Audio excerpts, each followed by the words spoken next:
మనకు బాగా అలవాటైపోయిన పెద్ద పొరపాటు ఏంటంటే చింత. ప్రతిదానికి చింతపడిపోతాం.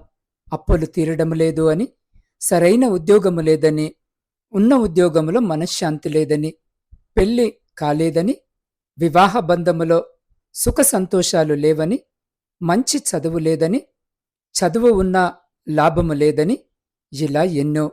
అన్నింటినీ ఆలోచించి చింతపడటం వలన నీ బాధను ఎక్కువ చేయలేవు, లేక బాధను తగ్గించుకోలేవు.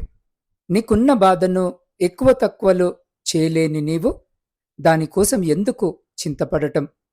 నీ అవసరాలను తీర్చేవాడు ఒక ఆయనున్నాడు అని మర్చిపోయావా? లేక ఆయనకేమీ చేత కాదు అని నువ్వే నీ సమస్యను పరిష్కరించుకోవాలని అనుకుంటున్నావా? అలా వద్దు. ప్రియ స్నేహితుడా, చింతించి ప్రభువును అగౌరవపరచకు. ఇకపై నీ ప్రతి చింత యావత్తు నీ తండ్రి అయిన ప్రభువుకి అప్పగించు. ఆయన నీ అవసరతలను తీర్చగల సమర్థుడని నమ్ము. అట్టి రీతిగా మన జీవితాలను సరిచేసుకునేటటువంటి గొప్ప కృప ప్రభు ఈ మాటలు విన్న మీ అందరికీ దయచేసి మిమ్మలను ఆయన కృపలో భద్రపరిచి సంరక్షించునుగాక. ఆమెన్.